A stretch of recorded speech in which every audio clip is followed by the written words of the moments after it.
Hello, welcome to Remember the Film, the podcast that sucks as it cuts.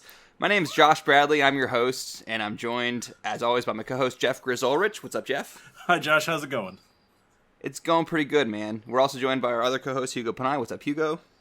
I was going to say party on, dudes, but I'm pretty... Is that Bill and Ted, or is it... That's Bill and Ted. Like, what? You just did both, I think, you know. Okay, great. They don't really say dude in this movie, but they do say party on, so... They do say party on. Okay, fair enough. Yeah. And excellent. We're also... Yes, excellent, yes. And we are delighted to be joined today on Remember the Film by a guest, one of my oldest friends, my old neighbor from growing up, Jack Cronin. What's up, Jack? Hey, what I'd really love to do is talk about movies for a living. It might happen. Sha, right. And monkeys might fly out of my butt. And yet here we are. I mean, I'm not paying you, so this isn't a living, but, you know, you're halfway there. We're basically, halfway there. This is basically Wayne's World. Yes. I'm going to have that internet money soon. That's a very good point. This is basically Wayne's World, because we are chimps on a Davenport in a basement, basically. I'm in a basement right now, so, you know. And yeah, that's what we're talking about today. We're talking about Wayne's World, the 1992 Lorne Michaels produced comedy based on an SNL sketch. It was a pick of our guest, Jack Cronin, which I learned that I helped bring this movie into your world, but we'll talk about that in a little bit. Let's start with our first segment, which is what we've been watching. And let's start with Hugo. Hugo, what have you been watching lately, buddy? Okay, so I haven't watched many movies this week for some reason. I've been busy, I guess. I did see Free Guy, the movie Free Guy. Good for you. Large Popcorn Movie Club, which a bunch of people voted on. And yeah, it kind of sucked. I did not enjoy Free Guy at all, actually. I gave it 2 out of 5 stars. It was dumb. I don't know. I don't have much to add about that. We did a whole episode on it, and we were like... Listen to the Free Popcorn episode. Or yeah, Large Popcorn. Listen to the Large Popcorn Free episode. Guy, Large Popcorn. The Large spoilers, Guy, Free Popcorn episode. The majority of that episode is not about Free Guy. We were just talking about movie news and stuff, because we knew we didn't have that much to say about it. But yeah, Free Guy. Also, I rewatched The Evil Dead 2, because, I don't know, I got into a Sam Raimi mood with Blank Check, the podcast that me and Josh listen to, that have been doing a series on the movies of Sam Raimi, and also just watching Multiverse of Madness recently. I also watched a few more of his movies recently, so I was like, I'm gonna rewatch Evil Dead 2, and Evil Dead 2 is great. It's just like the wildest, most creative, weird, tight thing that 2 crazy people just did with the little money that they were given. Like, they had more of a budget than the first one, but it still wasn't a huge budget. And Blank Check on the podcast, they do say something like this: that they didn't just remake the first movie, but with more money, so they didn't have to worry about all the effects stuff. No, they used all of the budget and tried to do the craziest stuff that they could get away with, and they do, and it's crazy. It is a movie that has no structure. It's a movie that, like, it repeats the first movie in the first 10 minutes, and then, but not really, and it's kind of a sequel, but not, and then it goes completely wild, and it goes from horror to comedy to action in the span of a few scenes. Like, it's crazy, but somehow it works. Like, to the point that I almost kind of want to check out the Ash vs. the Evil Dead show, which is on Netflix. I've heard good things about that show.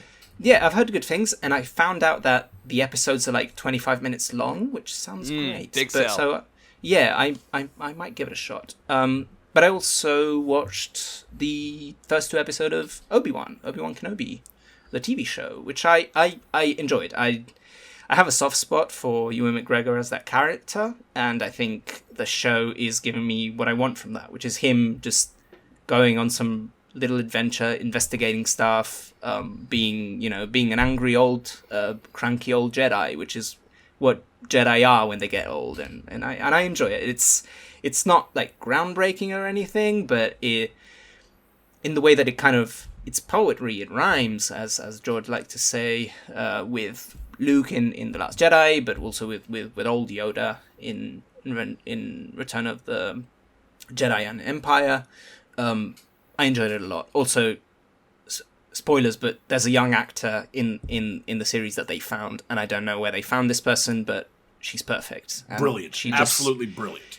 she just made me feel like I was looking at child Carrie Fisher just being extremely sassy, and I loved it. So visually, these shows, I feel like the only thing that I always say about these Star Wars shows is that they just don't hold up visually. I think they just need a bit more money for that. Like, the volume is cool, but I don't know, sometimes you can really tell it's TV, and sometimes I wish Star Wars could be more cinematic. I think, honestly, the visuals aren't terrible. Like, the worlds are cool, but they're empty. There's not enough going on in them. They need more people. It's like, for all the things you can say negative about the sequel trilogy, those movies, compared to even other blockbusters of recent times, look incredible. Like, the way they use practical effects and special effects in an intelligent way, and just cinematography, those movies look beautiful all the time. And the TV shows can't quite get there because they don't have enough money. But in the case of this show, where we only need a few characters on screen, it kind of works, and I don't actually mind because I enjoy being on the ride. It's very nostalgic, obviously, which sometimes is good, sometimes is bad, but in this case, it works for me. So that's me. Very nice. Cool. I've not watched any Kenobi. Grizz, what have you been watching? So, I watched a landmark film, truly the benchmark by which all other movies should be measured. Last Sunday, I watched the 1997 Cinderella movie with Brandy playing Cinderella. My girlfriend wanted to watch it. Past me. It was a movie that was very important to her as a child, and right, we just needed great. something to throw on, so we watched Cinderella.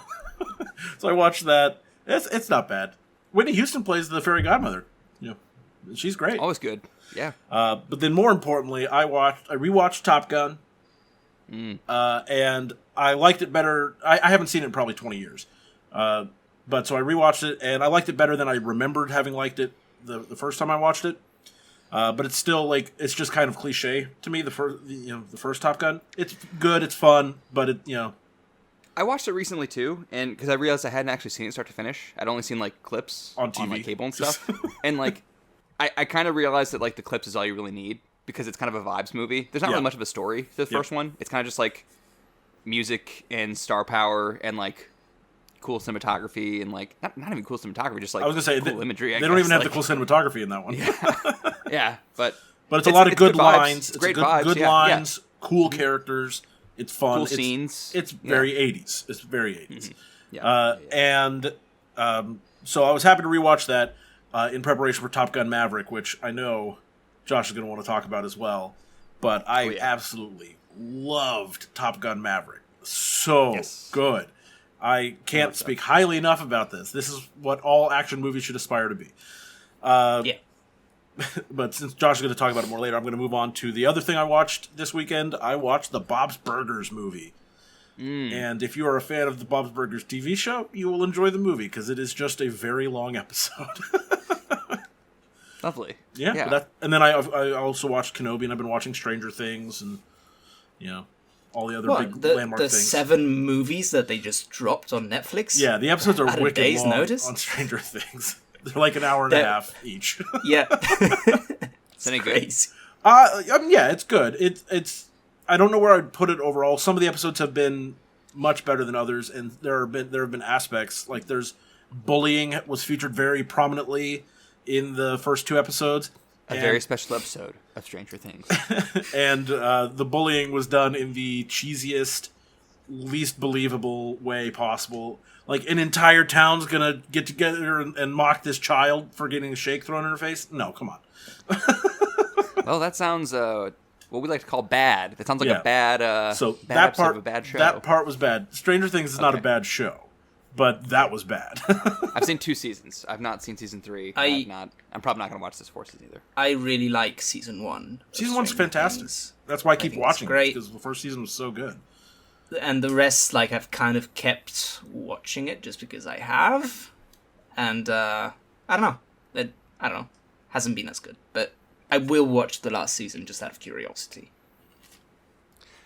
Jack. Yeah. What have you been watching recently? What have you been watching and liking recently? Obi-Wan Kenobi, like you guys have said. I think it's off to a great start. A lot of times these Disney Plus shows, I love Marvel and Star Wars, but I feel like they kind of don't really take the first episode or two to make kind of like a statement of purpose. And it felt very clear. They often don't have an inciting incident, which is what Kenobi does have. Exactly, yeah. And yeah, it was like, as soon as episode 1 ended, you know exactly kind of what the trajectory of the season's going to be. And I love it. I think it's great so far. It's especially satisfying because I've been pretty out on the Disney projects of late, with exception to like 1 or 2 over the last like couple years. I've kind of been either lukewarm or negative about most of them. So I'm glad that they're hitting their stride again, hopefully. But we'll see if they stick the landing or not. But I've also been watching Better Call Saul, which is the first half of its final season just finished up. And Kim Wexler is my ride or die character. Let's see. I also watched Montana Story last night, which is kind of it's a Western drama starring Haley Lou Richardson. Basically, two estranged siblings, go back to their family ranch when their dad goes on life support in a coma. So it's a drama about that. It was decent. Nothing spectacular, but if you like Haley Lou Richardson, like I do, I would recommend, because she's great in it, like always. And then, other than watching the 2 Wayne's World movies to prepare for this, I also watched Love Guru for the first time, because I wanted to see what exactly was the movie that killed Mike Myers' career. That was it. Yeah, and I can't think of a more ill-advised movie, like, on record, honestly. Like, this might be one of the worst, like, 5 movies I've ever watched, honestly. Like, every single joke in it, every single, like, bit they do, it just... Like, I understand it came out still in, like, the mid to late 2000s, but it just, like... I was like, man, it really feels like he needed about 20 people in the room saying, nope, nope, nope, nope, nope, you can't do that. This is after Wayne's World, after Axe Murderer, after Austin Powers, after Shrek. Yeah. Like, yeah. Any no men around Mike Myers probably left around Shrek 2. True. So... Yeah, That's the Love Guru. The only redeeming quality of that movie is that Jessica Alba is gorgeous. That is the only. It's high redemption. Yeah. That is the redeeming quality of that movie. I've not seen the Love Guru, but I've heard basically what Jack is saying, that it's not a good film. Anything else? Nope, that is everything. What about you, Josh? All right. Yeah, I mean, similar to the Love Guru, this past week I watched Barry Lyndon, which is basically like the Love Guru of Kubrick's filmography. That's a joke. Love Guru and Yes. Barry Lyndon have little to nothing to do with each other. It is I guess a 18th century movie about a little stinker. That's all it is. It's Barry Lyndon's little stinker, and it's just him being a stinker for 3 hours. I liked it. It's good. It's, it's Kubrick. It's, Barry Lyndon, whatever. It's not my favorite Kubrick, but it's one of the most visually impressive films I've ever seen, though. In fact, it might be my least favorite Kubrick, but that's more speaking to his filmography than to Yeah. Barry Lyndon, I think. But how good does it look? Like, the look is... It just looks like a painting. Looks pretty good, man. Painstakingly constructed movie. I also watched, speaking of that era of history, I watched Master and Commander last night on HBO. Man, it's a good movie? Master and Commander. The Far Side of the World is a great movie. Man, that movie rules. I haven't seen that since theaters. I don't think I've ever seen it. It's on HBO right now, man, and it's pretty cool. Russell Crowe just at the height of his powers. It was awesome. And then, of course, I saw Top Gun Maverick this week, and man, what a freaking film, man! It was so good. I kind of can't believe. I said in the thread to you guys, it's miraculous how good it is. Yeah, and I stand by that. It's like everything I wanted more. And I wanted to, with your permission, I wanted to play a clip from a show we did in January of 2021, so like 16 months ago, basically, our 11th show.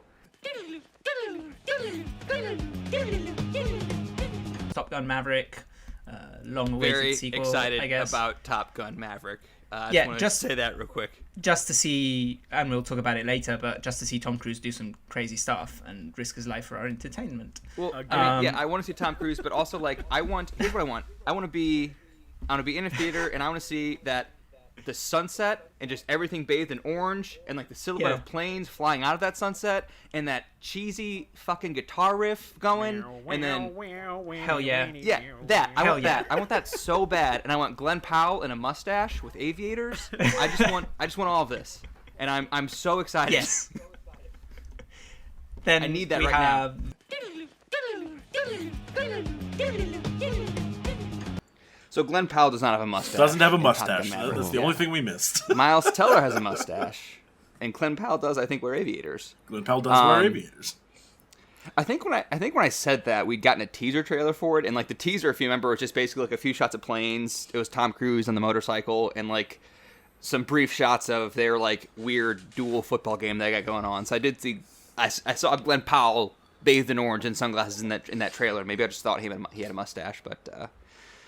So it's only 4.5 and not 5 stars because Glenn Powell doesn't have a mustache, but otherwise that's fair. It's, I think that's fair. It's pretty perfect movie. Absolutely. And also we talked about him a little bit last episode, but man, Glenn Powell we were rooting for that guy. He's great. Just a star, just a freaking movie star. Did you notice how he's kind of playing the same character in a weird, twisted way? No, he's playing Iceman. That's who he's playing. He's not playing Finn from Everybody Wants Something. He's playing Iceman. There's definitely some. I think there's some comparison to be made between Finn and oh my god, I'm blanking on his name. Hangman. Hangman, yeah. I'm pretty sure. I'm confident Hangman knows every word to Rapper's Delight, much like Finn knows every word to Rapper's Delight. I think really what it is that they're both just very cool and very confident, and that's So yeah, I can see some similarities. Another thing about the movie that I didn't mention last week, just because I knew you guys hadn't seen it yet, but the way they brought in Val Kilmer, I thought was mild spoilers, I guess, great. But it was. I mean, I figured he'd show up at some point, and I'm really glad he did. And the way they did it was, I thought, really cool, very good. Very respectful, very smart, and just good in the movie. It even fits into the story very well. So it's a very touching scene that he was in. Heartwarming, yeah. Jack, where are you at on Top Gun? Either the first or the second? I have not seen the second one yet. I'm kind of waiting for theaters to die down a little bit here. I don't really like being in packed auditoriums since COVID. But the first one, I came to it way too late in life, I think. I probably saw it in my college years. And kind of like you were saying off air, Josh, there's a ton of great moments in it, but when you kind of string them together as a movie, it doesn't really work for me. Yeah, there's not much there, honestly. So I have not been on the hype train for this movie like everyone else is, but given the kind of reception of it, I am looking forward to it now. But it wasn't exactly something I was penciling on my calendar for the last 18 months. I mean, Jack, Hugo hates, No, I didn't hate it. Hang on, no. Hey, let me finish the sentence. Okay. Hugo hates uber patriotism or military, gung ho military movies, and Hugo still gave this movie 9 out of 10. Yeah, so. I loved it. It was great. I also didn't love the first one. I also saw the first one, 10 days ago, 2 weeks ago, first time, and I thought it was okay, but I wasn't the reason why I was excited for this movie was Tom Cruise just almost single-handedly saving the big blockbuster action movie that isn't CGI heavy. And he kind of is, though, is the thing. Yeah. We joke, but he kind of is. It's him and Keanu Reeves pretty much right now, and... Well, Matrix Resurrections was released on HBO Max a day. No, he's talking about John Wick. I'm talking about John Wick, though, specifically. Matrix Resurrections is still kind of in that sort of big CGI action we'll thing. We'll judge how much Keanu Reeves is or isn't saving theaters once John Wick 4 comes out and we see what kind of opening weekend it has, but... Yeah. I'll tell you this much. This one obviously is much bigger. I'll tell you this much. First of all, my audience was hootin' and hollerin' during Top Gun Maverick. They were eating it up. They were extremely vocal, almost annoyingly vocal. But not only that, but when the trailer... I saw it in IMAX, and we had an IMAX trailer for Mission Impossible Dead Reckoning Part 1. Yes. Wow. Quite the audience reaction to that trailer also. More hootin' and more hollerin'. So people love to see Tom Cruise on the big screen. is all I'll say. Yeah. I'm very I excited. love to watch for that Tom as well. Cruise run. Yeah. He does run. He does run in Top Gun Maverick. And Yeah. he's so fast. When it happened, I was like, yes, you're running. You're running. And he did, like, every interview, they were like, do you run in this one? And he was like, there's a good bit of running. Yes. Joe Kosinski knows what to do with Tom Cruise. So yeah, that's I don't know how to segue from Tom Cruise and Top Gun into Wayne's World, but here we're doing right now. Wayne's World. We're talking about Wayne's World today. Tom Cruise. Quite a different scale movie. So I'll just go right into the boilerplate, if that's cool with you guys, for Wayne's World. Yes? Please do. Yes. Okay, so Wayne's World's based on a Saturday Night Live sketch, and but before that, a prototype of the Wayne Campbell character first appeared in the mid-'80s on City TV in Toronto on an overnight show called City Limits, obviously played by Mike Myers, a creation of Mike Myers. And after City Limits, he appeared on a recurring segment on a CBC television show called It's Only Rock and Roll. And then when Mike Myers was hired into SNL January 1989, he brought the character to SNL. And only less than a month into Mike Myers' tenure, the first sketch of Wayne's World appeared on SNL February 18th, 1989. And it was featured in 15 different SNL episodes before the movie premiered, and then 4 more episodes after the movie premiered. And then also 2 reunion show things, like in 2011 when Dana Carvey hosted SNL, they brought Mike Myers in and they did an episode of Wayne's World. And then in 2015 for the 40th anniversary show of SNL, they also brought them both back for Wayne's World. Is it surprising to you guys that there was only 15 occurrences of Wayne's World on Saturday Night Live before the movie came out? Is that surprising to you, Grizz? No, not. I'm a pretty avid SNL watcher, and I would say that for the most part, like a really good sketch, at most will appear in a season twice. Like you might have the same character might appear 2 times in a season at most, because they don't want to run those sketches into the ground, and they want to try other things. So, I forget how long Mike Myers was on SNL total. About 6-7 years. But so it's not too surprising that there really wouldn't have been that many opportunities for them to do that sketch. Well, I'm talking only before the movie. So like the first sketch was February of '89. The movie came out in February of '92. So that's 3 years. Yeah. So they had 15 sketches over 3 years. Yeah, so that's an astronomical number of reappearances of the same character. I mean, once every 2-3 months, they'll have a Wayne's World sketch, I guess. So, yeah. Makes sense. I don't think I've ever actually... I'm not sure I've seen an SNL Wayne's World sketch. I think I've maybe seen one, tops, but, like, I've seen this movie 50 times. The sketches are not like the movie. They are like the show that he's shooting. The opening of the movie. Opening of the movie. They're like that. I get it, yeah. They open basically with an SNL sketch, yeah. Okay, anyway, the movie was greenlit by Paramount in 1991, and it was only the second feature film based on an SNL sketch after Blues Brothers in 1980. However, Wayne's World was so popular at the box office that it spawned 6 Saturday Night Live spin-off movies over the course of the next 8 years, including Coneheads, It's Pat, Night at the Roxbury, and Ladies' Man. And I'll say I don't feel like any of those movies have none of them have the staying power reputation that Wayne's World has, yeah. I saw a few of them. What is bigger, Wayne's World or the Blues Brothers? Because I don't know how much it travels, but in Europe, I feel like we know of the Blues. Like we know the Blues Brothers movie more, I think, than Wayne's World. See, that's interesting. I think that could be cultural and/or generational. I think my parents probably saw the Blues Brothers, but also my parents love this movie too. So I don't know. I feel like currently I know more people who have a working knowledge of Wayne's World than Blues Brothers. I would agree with that, at least here in the U.S. Blues Brothers, if for no other reason than I think people quote Wayne's World much more frequently than Blues Brothers. Blues Brothers, the only quote I hear regularly is "We're on a mission from God." I haven't seen a clip of Blues Brothers. Yeah, I just know that man. quote is from that. Yeah. Damn. Jack. Okay. Jack, what's your Blues Blues Brothers popularity? I think our generation probably is more familiar with Wayne's World. I agree. Yeah. But when I've worked, or at my offices of work, when we've talked about movies, it's very clear that people are much more into the Blues Brothers if they are, even just 1 or 2 generations older than me.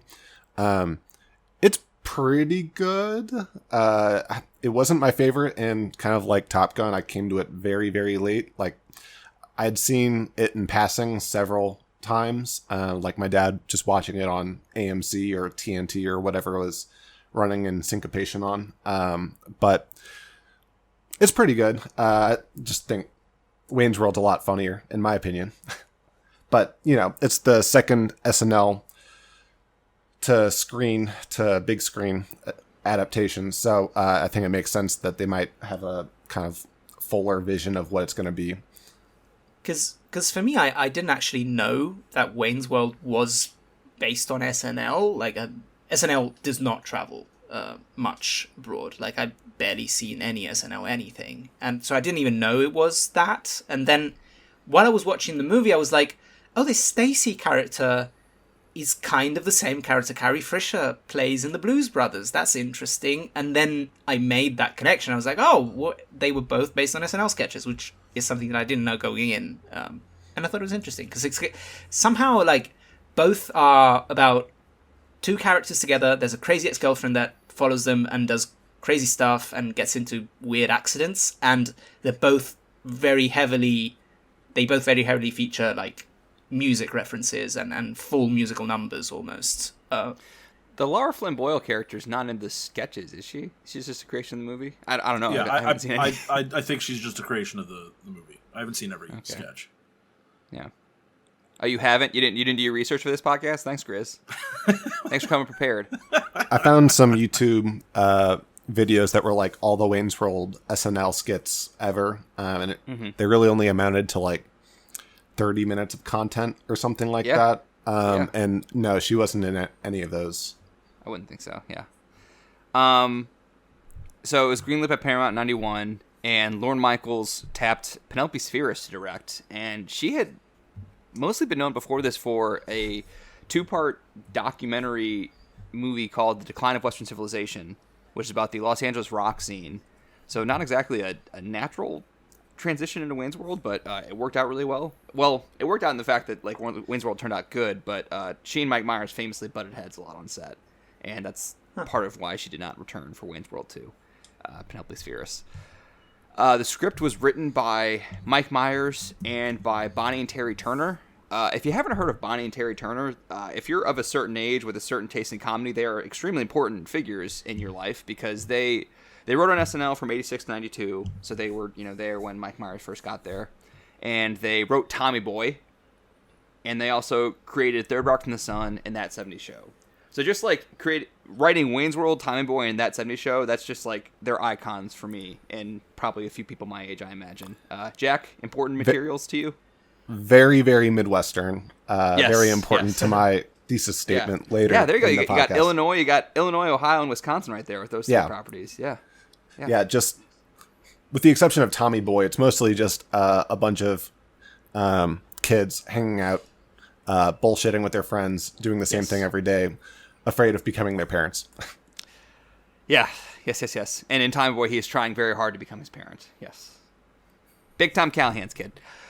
So it was released, Wayne's World was released Valentine's Day weekend, also President's Day weekend, February 14th, 1992. Budget, I've seen conflicting budget reports, but I'm going with $14 million as the budget. And guys, this was a bona fide hit at the box office. It made $121 million domestic, $183 million worldwide. It was the 10th highest grossing film of 1992. And I got a few box office things here. It debuted number 1, and it was number 1 for 5 weeks. For 5 straight weeks, it was number 1. Well, February though, isn't it? It was February, yes. This movie. Yeah. So, well, I will say that I looked at the box office for those 5 weeks. There wasn't a ton of competition for it, and the only like the only movie that I like has any reputation now, 30 years later, came out in its 5th week. And if you guys want to guess, it was a movie we've already talked about. It got number 2. Silence the of the 5th Lambs. week that Wayne's World's number 1. What was it? Silence of the Lambs. No. Wasn't it? No. I thought we would have gone. Grizz? It was one of your picks for a film to remember recently. 2? Yeah, but so was it Recently? My Cousin Vinny? My Cousin Vinny. So the 5th week that Wayne's World was number 1, My Cousin Vinny was number 2. But other than that, it didn't have a ton of competition over those 5 weeks. However, so even though it was number 1 for 5 weeks and it remained in the top 10, I think for 12 weeks. Damn. I'm sorry, 15 weeks. It was in the top 10 for 15 weeks from President's Day to Memorial Day. It was in the top 10 at the box office, and it had an insane week-to-week drop. The week-to-week drop is like, basically the percentage of how much less it brings in on a week-over-week basis. And like nowadays, like a movie will open, like I think Doctor Strange dropped like 60% in its second week, which is not, it's not terribly uncommon to see 50-60% drops nowadays. But like these were its first few weeks. Wayne's World dropped 18%, 13%. It jumped up 0.7%. Then it dropped 9% and dropped 25%. And those are all, the number of theaters is not changing. So that's just like straight, like it has nothing to do with how many screens it's playing on, because it's playing on the same number of screens for all those. It jumped up in its fourth week from its third week to its second week to its third week. It made more money, even though it did not change the number of screens it was on, which I think is wildly impressive. That is certainly unusual unusual today. Yes. It had legs, as we say. It had legs. As we say. Yeah, so it was a huge hit, and I think I want to talk about how and why it was a huge hit later. But I'm going to start by asking you guys what your history with the movie was and your general thoughts. And I want to start with Jack, because Jack is our guest, and he was the one who DM'd me on Twitter asking when we were going to do an episode on Wayne's World. And I said, well, only if you come on it. So you're on it. Why did you want to talk about Wayne's World, and what's your history with it, and what's your general thoughts? So I was watching it a couple months ago, and when I watch this movie, I frequently find myself thinking of your older brother, Jason. Yes. And in a way, who was once a guest on the show for the former guest, Batman Phantasm. In a way, I almost feel guilty doing this without him, because I find so many of Mike Myers' mannerisms in this movie. I just like, when I see them, I just see Jason doing his impersonations. Like, in particular, the scene at the guitar store when he says, "Not today, my good man. I'm feeling saucy. Do you accept cash?" Cha-ching! Like, I just see, I could not tell you how many times I've seen Jason say that. So I'll also say that my roommate in college, who was around Jason a decent amount too, he used to tell me that Jason was like a sitcom character. And that always made me laugh. And it sounds like you're in that same boat, that you think Jason is a sitcom-esque and or Mike Myers in Wayne's World-esque character in his mannerisms, which, yeah, I think he'd like to hear that, yeah. Well, if he's listening, I hope he likes it. So Josh and his family moved in up the street from us when I was about 5 years old.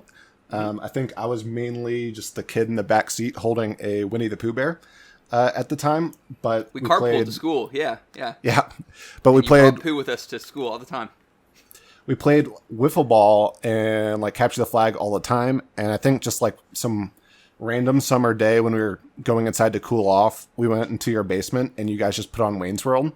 Hell yeah. And I was like 5 or 6. So I did not understand any of it. Like, none of it. I certainly didn't understand the fact that like Dana Carvey is like 35 and he's playing like a kid. Like, I just thought, like they were who they were supposed to be, basically. But, as soon as the Bohemian Rhapsody scene hits, I was full on in love. I watched this movie about 2 million times since.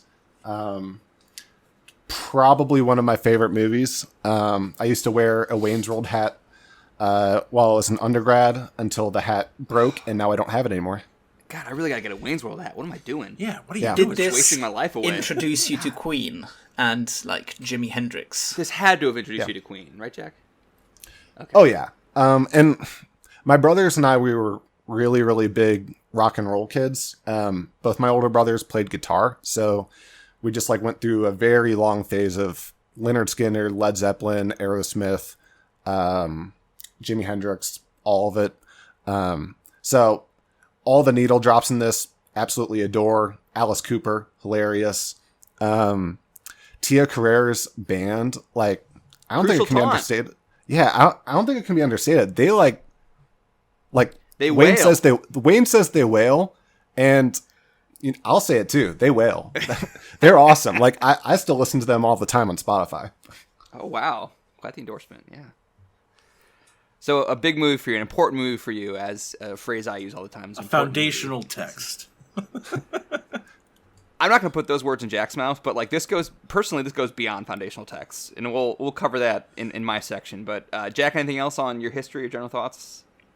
No, I think that's it. I've been trying to come up with ways to say I like this other than just saying, haha, it's funny. But me too. We'll get there. We'll get there. We'll get to that. I want to go to Hugo next. I'm assuming you have the least amount of history with this movie on the podcast. So I want to go from Jack. I saw it in this bed over here this morning with my coffee. Okay. So that's the first time that I saw it. And I had a great time. To be honest, I was expecting to be, I don't know, maybe just not completely in touch with this because I'm always nervous to show you American comedies, let alone American comedies from a different generation. Right. And so I'm very pleased to hear that you still responded to this. I don't know if Italian culture is just late or if like just my dad just kind of introduced me to a bunch of things when I was a child that maybe people my age aren't that into, but vast majority of the references that this movie relies on are all things that I'm very into, so I just so happen to work for me. Like Hugo's a big Grey Poupon guy. Big Laverne and Shirley guy. I'm a big, like, I kind of, people make fun of me because I just kind of listen to old music and don't care about new music almost at all, and so all the musical references for me were great in this. I knew of the Bohemian Rhapsody scene, but like in the context of the movie it's even better because the fact that they put it right at the beginning, the fact that they stop the music to kind of rescue their other friend who's almost dying in the street. You're parted out, man. Again. And the music starts again, and he's like, no, because he's about to hurl. Like, come on, that's great. I did not expect it to work for me that well, but it actually really did. I was laughing the whole time. When I hear the easy come, easy go part, I always think of Dana Carvey like folding the paper cup and putting it in his breast pocket. That's the only thing I can see when I hear that part of the song. Spew into this. I'm giving you a no honk guarantee. Sorry, Hugo, go ahead. Continue. But yeah, so it worked for me. I saw it the first time this morning. I didn't really know anything about it. As I said, I didn't even know that it was an SNL movie until I made that weird connection with Blues Brothers. But I had a lot of fun. Grizz, what's your history with and general thoughts on? So this is, I'm sure this is the case with a lot of people, that this was a movie that was something that I saw in parts on television a dozen times over the years because it's one of those movies that was always on. So I've seen it quite a bit, but very few times have I seen it start to finish. So. My history with it was, I guess I'd say the first time I watched it start to finish was very late in life. Like I was already in college the first time I'd watched it start to finish. It's very funny. I do enjoy it, but I'm definitely gonna end up being the downer on this episode, unfortunately. But it's just, for me, I have a hard time seeing how you stretch a 5-minute SNL sketch into an hour and a half movie. And in this case, it works out okay because it's not actually anything. It's not really about the sketch. They just took the characters and did something new with them, which is cool. But I don't know. It does feel dated to me.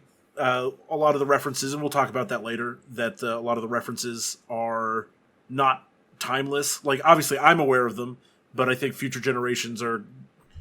This movie is going to have diminishing returns for future generations. But it is still very funny. I don't know, man. It hasn't yet.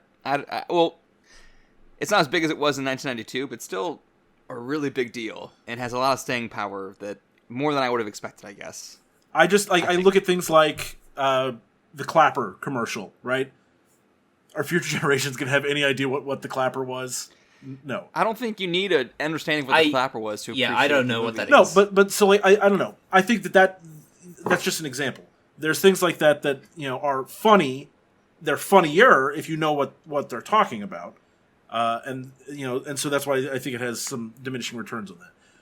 But yeah. So even though I love the movie, to Grizz's defense, there's there are so many references in this movie that, like, in part because I saw this movie when I was 5, like, I did not understand 90% of the references. Like, I'm embarrassed to say that I didn't see T2 Judgment Day until, I don't know, like 5-ish years ago, maybe. It was definitely after college for me.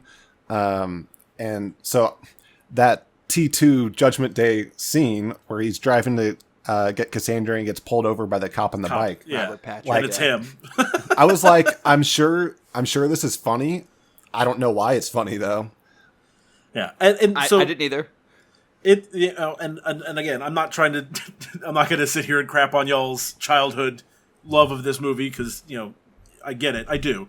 But for me, it's just basically that I SNL to me is best in its small bites, and I think that it gets harder to stretch characters that are designed for small segments and give them enough personality and enough backstory to stretch out. And they actually do a pretty good job, honestly, with Wayne's World, certainly in comparison to other SNL movies that did not do any effort in actually giving them substance. What's up, Hugo? I would say for me, like, I really enjoyed it.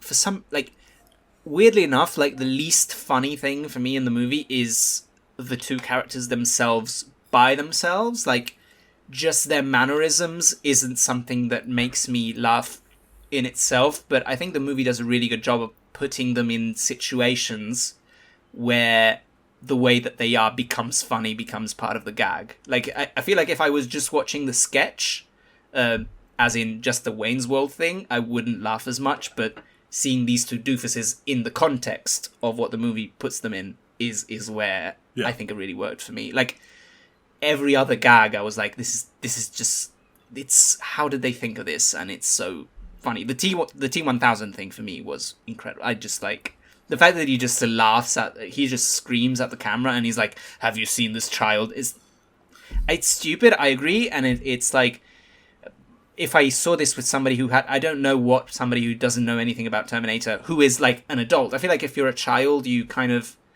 again, you kind of grow up with the movie, and so the more you see it, the more you understand the reference, the more you enjoy it. But somebody who's like, I don't know, 25, hasn't seen Terminator, looks at that scene and it's like, they don't get it.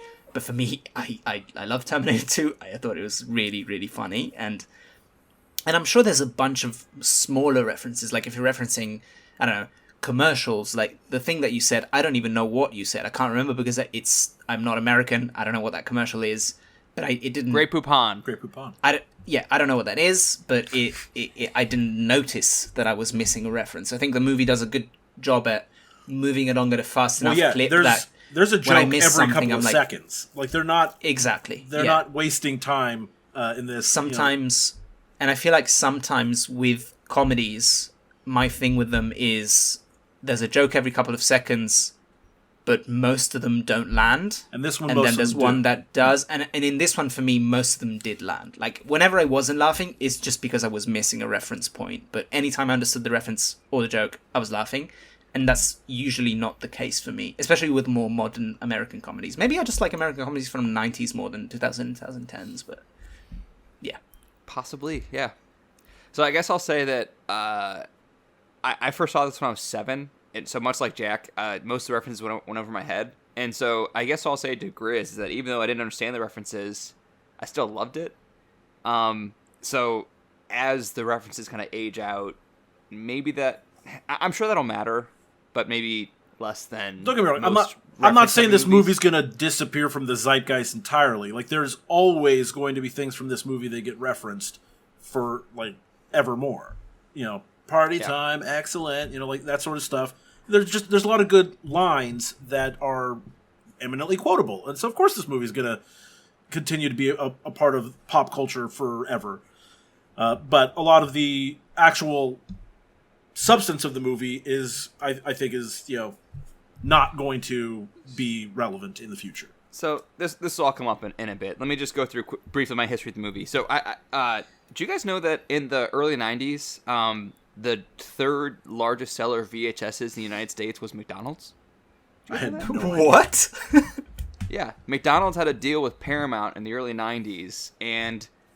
I think they actually only sold like a few titles, but one of them was Wayne's World, one of them was Dances with Wolves. I know that, and so I think like I think it was like Walmart, Blockbuster, and McDonald's sold the most VHSs by volume, and you could get like Dance with Wolves at a discount with like the purchase of a combo meal or something crazy like that. Every time I learn a new fact about America, I am more convinced that it's not a real place.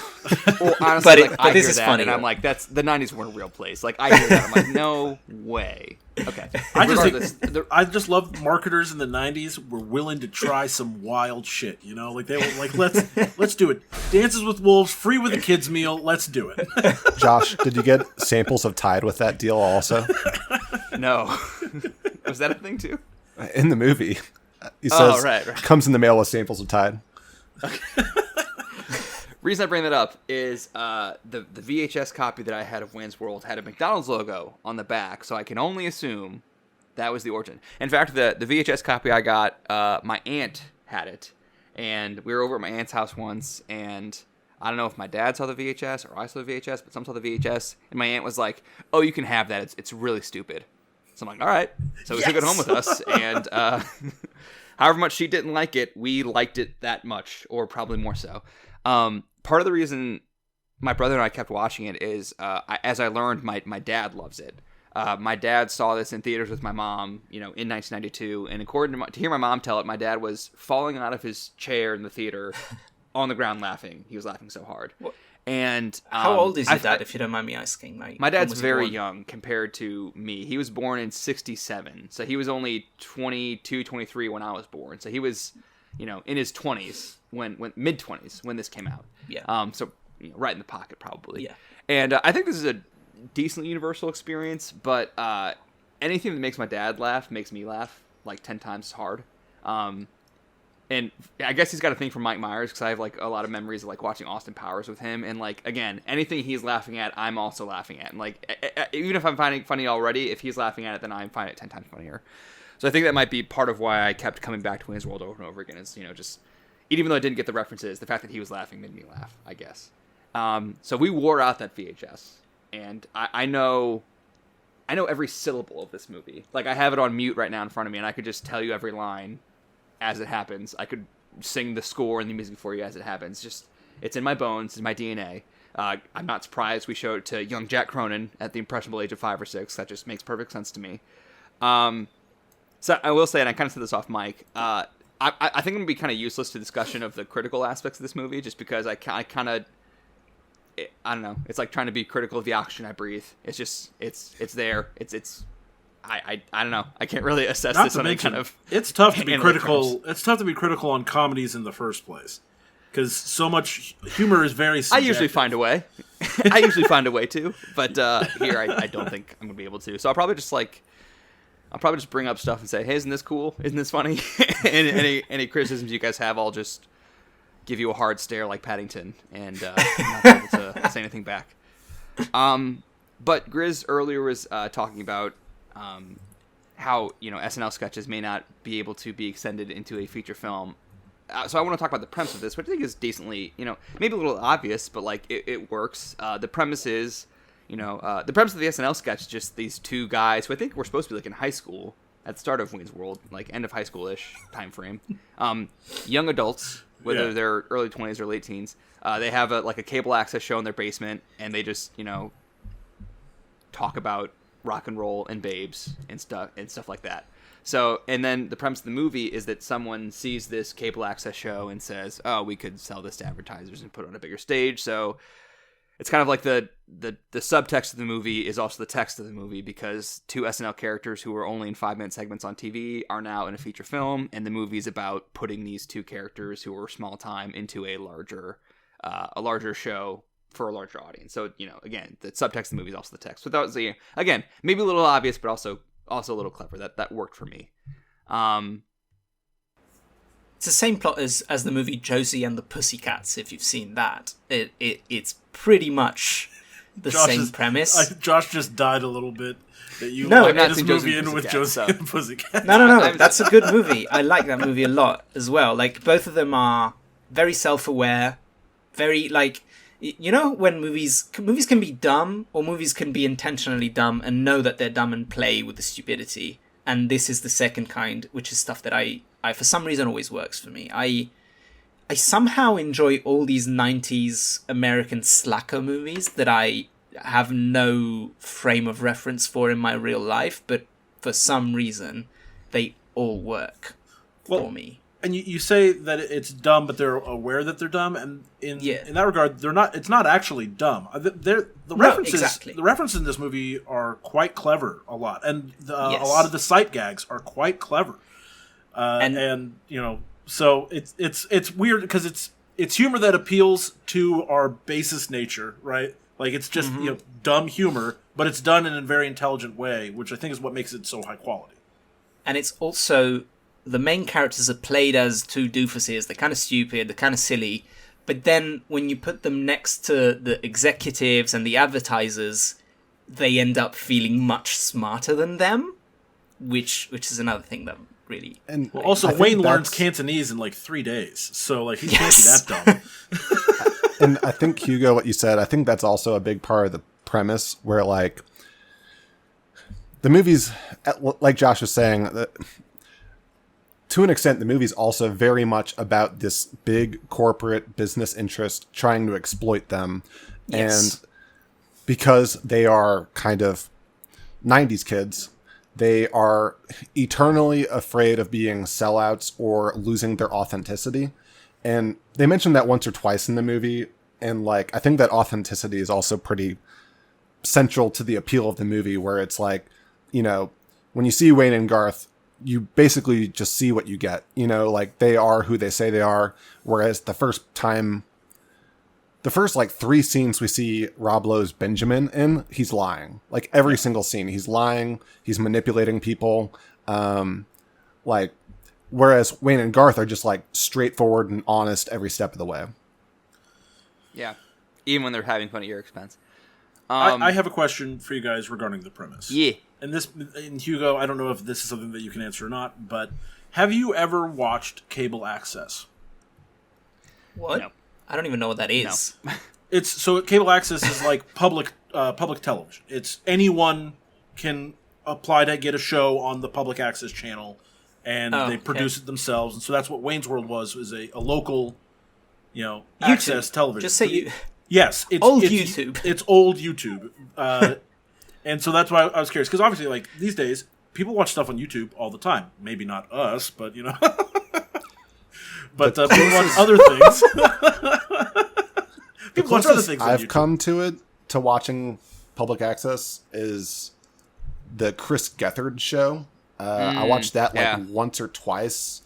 I don't really know if that was like authentically public access. It was more of like an internet show originally. It was a call-in show, so it was certainly like overt references to public access. If it wasn't literally public access, it had the hallmarks of a public access show for sure. Yeah. And so that's why I was just thinking, like, the starting premise of this movie is that a bunch of people are watching Wayne's World on public access, and I was thinking, I don't think anybody's watching public access. I feel like the premise is kind of, there's a few people in their friends circle who are watching them, and then this exec guy sees these two dumbasses and he's like, oh, I'm going to exploit these guys by putting them on Rob Apple Lowe's TV. lying in bed with this girl, and she's like, oh yeah, they're super popular, like everybody's watching people these guys. watch this. Lots. Yeah. Okay, so they're they say celebrities. They say that they're local celebrities, so I'm like, I didn't. Maybe it's just because I never watched cable access when I was a kid. Well, you also didn't grow up in 1992. I literally did grow up in 1992. You were 4. You were not watching, whatever, this kind of stuff when you were 4. Cable access was still going well until I was in high school, and I'm sure there's still cable access. In fact, previous guest Will Beeman runs essentially a cable access channel. It's a college television network. So, like, it's still a thing today that people can watch. Before we get too far away from it, I just want to say this real quick. The Chris Gethard show, I've seen 1 episode, and I need everyone listening to this to just go to YouTube and type in Chris Gethard dumpster show, and don't read anything about it. Don't fast forward through the episode. Just watch the Chris Gethard show episode of The Dumpster, and it's, again, the only episode I've seen. It's marvelous. It is a marvelous way to spend an hour. It's so good. Also, kind of wanted to move on to a topic that we're kind of already discussing, which is why does this resonate? This movie came out 30 years ago, and you still see people wearing Wayne and Garth Halloween costumes. You still see people doing the "we're not worthy" thing. It made $180 million. It was the top 10 highest grossing movies of 1992. So like, what's going on here? Like, what are people responding to here? Jack, let's start with you. Why does this movie resonate, you think?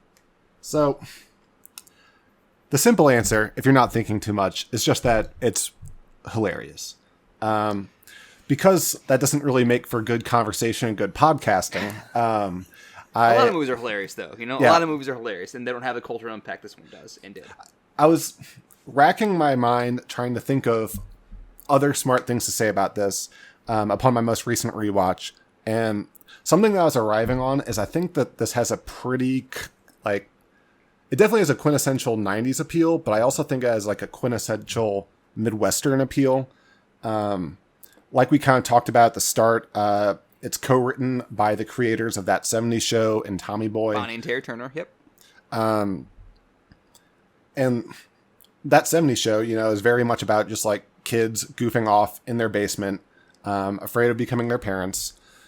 And I think like in the Midwest, there's this perception that like nothing ever happens around here.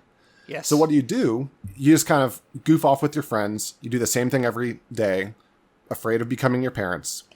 And they kind of depict Aurora as this mini community that's like, even though it's really close to Chicago, or relatively close to Chicago, like they depicted it as if it's like almost like incubated from it. Like it's just like, it's not really like a Chicago suburb. It's just Aurora. It's self-contained. Right. Exactly. Yeah. And everyone there, I mean, I hate this cliche, but like they show it as like a place where everyone knows each other's name. You get to know all the cast of characters in the donut shop. All the characters come back later in the movie also. I love that. Yeah. And we'll talk about that later, but I love that so much. And it's in such a silly way, but like, I love it. And I think they also like when they go on this trip to Milwaukee later in the movie, they treat it like it's like they're going to Hollywood, Yeah, like, and they do. And that's just bizarre because I think anyone, like, not to diss Milwaukee, but like I think anyone who's gone to Milwaukee can objectively say it's not like the Big Apple or LA or something like that, But yeah, so like they're local celebrities, but they kind of, even though they have a hit show, they kind of lack the imagination to take their show to the next level, even though they're really funny and popular. Like, my favorite line that Garth says in the movie is, "Sometimes I wish I could boldly go where no man's gone before, but I'll probably just stay in Aurora." And like, and it's funny because they're like local celebrities and they just can't imagine themselves like doing this for a living. They like their small pond. They like their small pond. Yeah. And it's only when this opportunity's dropped in their lap and they're being exploited by like a corporate business interest that like they realize, oh yeah, I could actually do this for a living, which is also pretty Midwestern, I think. Reminder, buy fledgling small town cable access show and exploit it. Wow, I feel sorry for whoever that is. But yeah, I mean, I think you're onto something though. Like, I think you're onto something, especially like the Midwestern like mindset of, there's a path out of this. Like you can make it big from the Midwest because the Midwest is not big. And like there's something somewhere else that you can do besides your basement. I think it definitely speaks to that.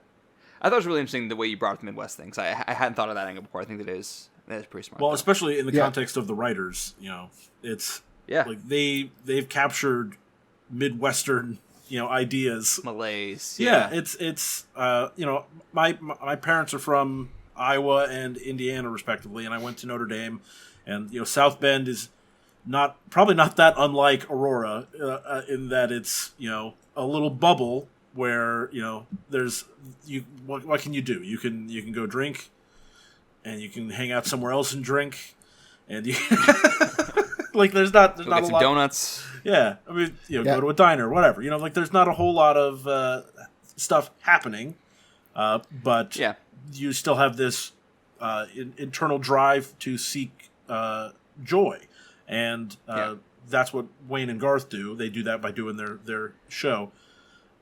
So I think Jack really hit on something with the Midwest thing. I think my answer for why this resonance is more of a generational thing, in that I kind of see trying to place this in its time. It's speaking to an audience of intelligent, pop culture savvy underachievers who, as kind of Jack alluded, they want no part of the corporate Reaganite path of their parents, would rather try to forge their own path. So it's like an extremely Gen X idea and like premise. The way he says, what I'd really love is to do Wayne's World for a living, as Jack alluded at the top of the podcast. And I don't know. I think a lot of movies were speaking to a Gen X audience. Jack, you and I kind of talked about briefly. What were we talking about? Reality Bites. Reality Bites. Yeah, we were talking about Reality Bites briefly, and you actually mentioned Judd Apatow in relation to this movie in our chat, which is interesting. But I don't know. Something about this. Maybe it's just the iconography, like the specificity of like their outfits. And so that's what I wanted to touch on. You mentioned that you still see people wearing Wayne and Garth costumes at Halloween, and that is one of the greatest strengths of these characters, is that they made them it's having long hair, as you can see by most of the other characters in this movie, was not uncommon. Every single person in this movie has long hair. But except for Benjamin. Except for the corporate people. Yeah, except for the corporate suits. But within all of these hair metal, styles that everyone has got, Wayne with the hat and Garth with his, like bangs and, the weird framing of his face and glasses. It's interesting how much they stand out, in terms of their visual appearance. And how replicable it is. Yeah, and it's great. And I think, one, because this is a movie that, appeals to youthful rebellion, right? So, and when I think about like people dressing up for Halloween, this is young people will do this, one, because it resonates with them in some way. Even, some of the themes are timeless, but two, it's a costume that you can put together for, $5. So, But so the iconography of like those characters is definitely one of the standouts. And the other thing I had on why this resonated is I think that like the style of comedy kind of it might be overstating to say it predicts certain comedy of today, but like you can draw a through line, as Jack kind of mentioned, to me offline. You can draw a through line to Wayne's World and Judd Apatow. I can see more of a through line to like the random, at times surreal style of comedy in this movie. You see in like the Jim Carrey comedies that became massive hits a couple years after this movie, and even Family Guy. Like the cutaway segments in Family Guy are like at least like the pace of those jokes and like the pop culture references of those jokes. You see kind of the origins of that. I don't know if there's the origins, but like you certainly see that here.